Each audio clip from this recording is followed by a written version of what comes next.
Hi everyone, I'm Shika Odo. You're watching Sahara TV. Right now we're going to go into our hot topic segment today. In Brazil you have Cidade de Deus, in Kenya you have Kibera, and in Lagos, Nigeria you have Makoko. It's one of the largest makeshift communities in Africa. It's historic as well, with roots going back to the 1800s. Right now we have someone who is actually in the community of Makoko, where about 30,000 residents live in wooden stilts on the mainland of Lagos, Nigeria. At least 10,000 of them have been displaced when on Tuesday, city officials in Lagos, Nigeria began destroying the Makoko community. So right now we have someone who is presently there in the neighborhood, and we have Mr. Shegun Olayoye. Hello, can you hear me? Yes, Chika, how are you? Good, good. Thanks so much for joining us. So what is the situation on ground now? So we are just trying to make efforts to get to the exact place where there is a chaos this afternoon. Before we got 10 minutes ago, there was a chaos around the river bank, exactly.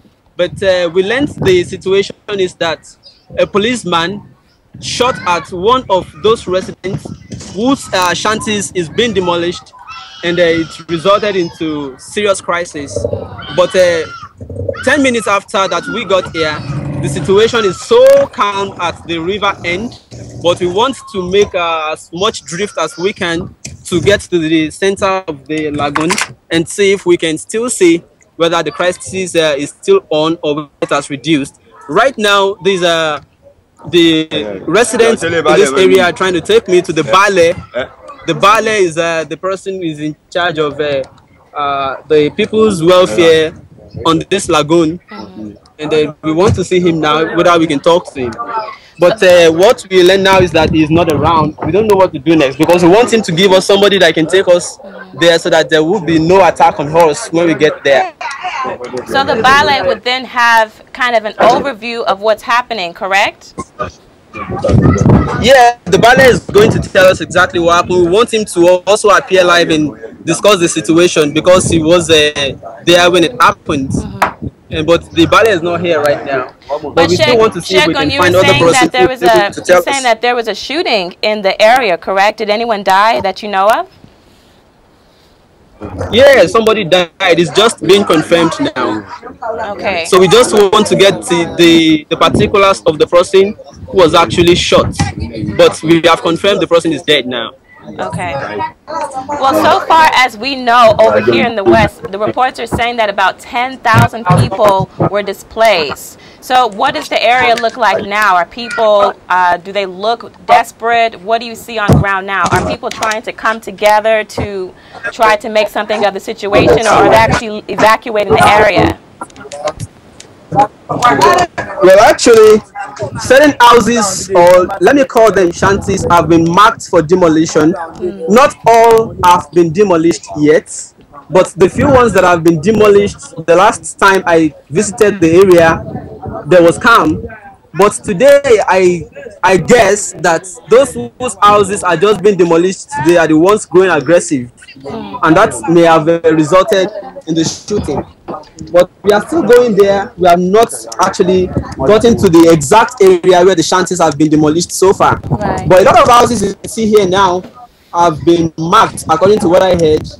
They have been marked for demolition, and in soon days, we never can tell these buildings will be going down. So in the letter from the Waterfront Ministry, the residents were told that their unwholesome structures on the waterfront amounted to an environmental nuisance, security risk, and an impediment to the economic and gainful utilization of the waterfront. So a lot of big language here, but do you think this is a valid reason to displace residents who are obviously impoverished already? Do you think that the government was justified in their actions? If I want to be sincere and in all fairness, those who actually reside very close to the Third Mainland Bridge, they are already extending their buildings there. In all fairness, it is very risky for them to stay there. But not all of them, as far as the buildings that have been marked for demolition. Actually, during my last visit, I could see some persons who are actually transacting under a high tension construction. There's a live wire there, and people are actually transacting under it. Right. Buildings or shanties are very close to that high tension, and it's very risky for them. Right. But so, in all so fairness, you're saying that most there of the is buildings danger. that have been marked, there is danger actually for those who are actually close to the high tension and the bridge. If you get there, you will see a lot of shanties have been closed. They are already extending shanties. They are creating more every day. Right. But in all sincerity, most of those whose buildings have been marked here, I don't think all of them have to be displaced because there is nowhere they want to go to. Honestly. So Shegun, I'm looking at you in the video, and I'm seeing people moving about their business. So does it look like another day in the community? Is it business as usual, or is there a visible difference in what's going on there? It is always the same in Nigeria, you know. Even in Nigeria, even in the metropolis, if there is a gunshot now, somebody died or two persons died, of course we can expect in another 30 minutes, people will go about their daily business. And that is exactly what is going here too. So people just have to try to find a way to survive. That was some 10 minutes back. In fact, people wanted to prevent us from coming here, if not because of our brevity and our mind that we just have to cover this. We would not have been able to reach this far. But I learned there is a serious chaos at the center of the lagoon right now. We just want to make efforts to reach there.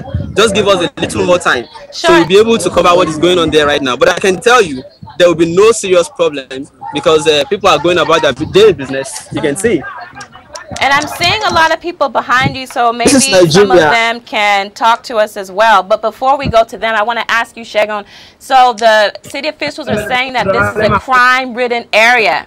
What do you have to say about crime in Makoko? I think the residents are in better position to talk about that. Okay. If you allow Can us I to just talk say to them. you have a laptop right in front of you, and it seems to be safe, right? Well, I just have to use the resident here as my security. Okay. Okay. Can I talk to some of your unofficial security guards? There is no security guard. The people anywhere. Behind you, the residents are the seem to be kind of watching what you're doing. Can I talk to any of them? Security guards. Yes. It's all right. On behalf of this community, security. Is there security in this area? What can you say about security? What is crime like here? Is crime control? No, we don't have anything. Talk about what happened this afternoon and everything. This afternoon on Monday, so when the police came, so we were talking to them. They should give us a minute or a house so that we can be able to pack everything. So those police, they were shouting no. So they started demolishing. Yesterday they were burning houses, so we couldn't be able to pack our wood. Then this morning we were talking to them. So one of them stood up and then he started shooting. He said, if we cannot be able to back, or they're going to shoot us. So I don't know the time. Even when the police will hold the gun, I don't know. Maybe he wanted to shoot or what. Only we just heard that someone is there. So when we get there, we just saw the person. He was shot. So only the person is there now. They've taken him to mortuary. So now the villagers are crying. We are begging the government. They should please, even if you want us to pack from here, they should give us the time. You know, all a day that we can pack. They can't just come like that and say we should pack. This is too bad, man. So don't have anything else to do. So the person who died, was it a female? Was it a child? Do you know? Say it again, please. The person who died, who was shot by the police today, was it a child or female? Yeah. Was it a child or female? Yeah, can you tell us about the person who actually died today? The Yoruba and Hausa and Igbo and Yoruba. No, the person is a child and is assistant ballet living in the other side of my female. No, me. Male. Yes, assistant ballet. Assistant ballet. Yes. Wow, this was the assistant ballet. Okay. Assistant ballet. So this was an important person. Hello? Yes, you said the assistant ballet was the one shot. Yeah, according to the residents now. So Shegun, Yes, can you it's the ask one the people behind you, what do they want the government to do for them to better integrate them into the fullness of society, to help their own prosperity? What do they want the government to do for them? It's all right. Can you tell the world what they want the government to do for you? Yes, as long as those people here, their major occupation is fishing. So as long as even the government, we've talked to him. So even if you get a place on land, we couldn't be able to stay there as long as our occupation is fishing. What are we going to do? Now we're going to fish on land. So we have to stay a place that is very close to water, so that we can go out with our fishing activities when we're ready for fishing. So we can stay outside, all the people staying outside, they have their business where they're doing. So any place we can find this kind of people, we are always on top of water. Because of those people are this side, at Bariga, this side, what's the name of this? Ijora, the government have sent away all of them. All these people, they are fishermen. Even all the people in Makoko, we have Makoko houses on land and houses on water. Those people on houses on water, their occupation is fishing. So what we want the government to do for all is just like, if the government wants us to stay away far from the power line, we will do that, but it's still because of our business. So as it's way now, can you tell us how you guys got here? How long have you been staying here? Were you born here? Yes, we are all born here. We have been here now. It's more than 100 plus. Yes. 100 years, according to what your parents told you. Yes, and I was born here. So you were born here? Yes. Where did you school? On water? Yeah, no, on land. So can you tell us what are some of the facilities there in Makoko in terms of infrastructure and services? Is there a bank? Yeah. I hear that there's a bank in Makoko where you do your groceries, schooling. No, we don't have electricity. We only use our generator, As time goes on, people are going out to generate light from outside now. So we don't have electricity. We are using gen. Okay. So I'm asking, what about facilities? Do you have to go outside of Makoko to, for example, buy groceries, to cut your hair, to buy clothing? Or is all of those things available in the community itself? Yes, everything you need in the community, you have to go out Makoko, you have to go outside to learn, then you get them, you take them here. You can see some people hawking. So when they get outside, they have to buy it from outside, they take it here. Then they cook it, they have to resell it to people to buy and eat. That's how we get our food. Even if you need a wear that you want to buy, you have to go out to market to buy that. So what about how you guys got here? Did you hear from your parents at all how much they buy a portion? No. Did you hear? Hello. Did you hear from your parents? Did they ever tell you how much they bought a portion of land they built on? No, we didn't ask them. But so it means you have no idea whether you are legally residing here. Yes. It's all right. So that is the little we can take from him. What's your name, please tell us? My name is Shemini Taiwo. It's Show Me the Taiwo. We just spoke to Show Me the Taiwo. I think this is a church. You can see this is the frontage of a church. The church is Independent Baptist Church and Children's Christian Academy. You can see the story building residing on water. Wow. Yeah. Well, you know, Shegun, these are the images that the people in the West have of Africa.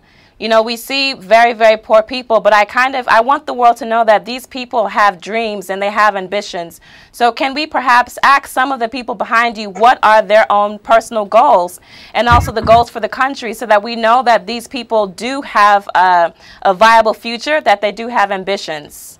It's all right. How many of you will be ready to talk about ambitions?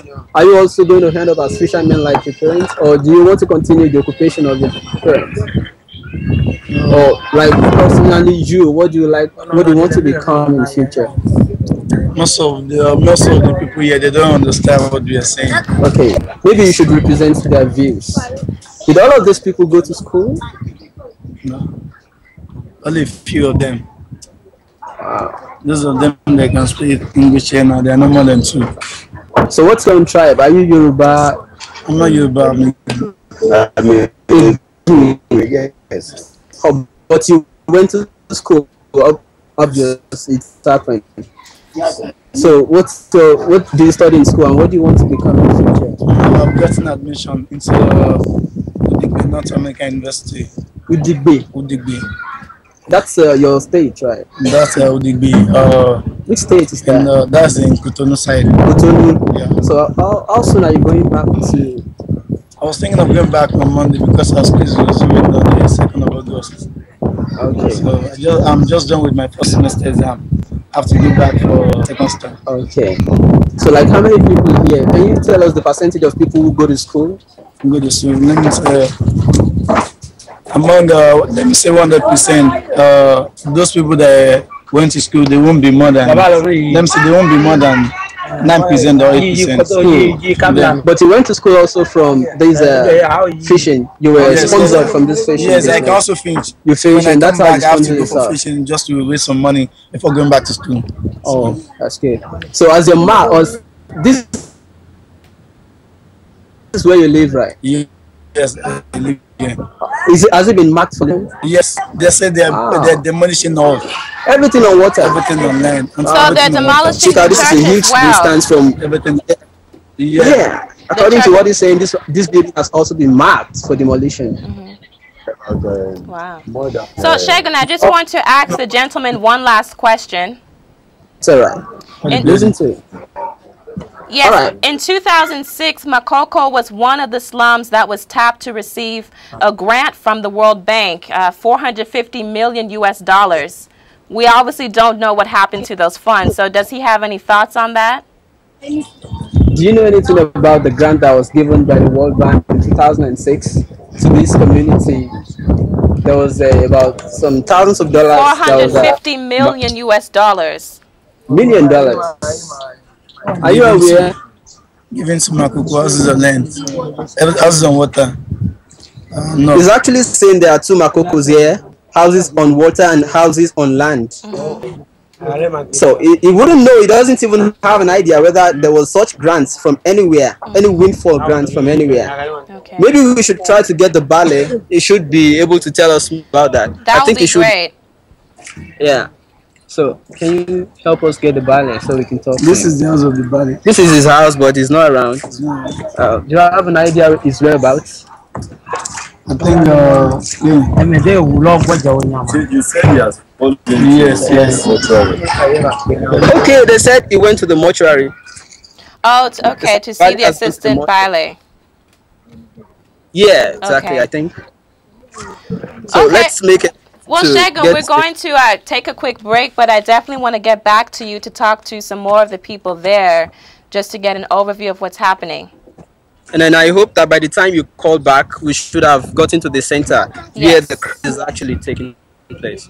Okay. All right, everyone. So we are talking about the displacement of thousands, about 10,000 residents in the Lagos Makoko community. We were able to talk to some of the residents live who were there.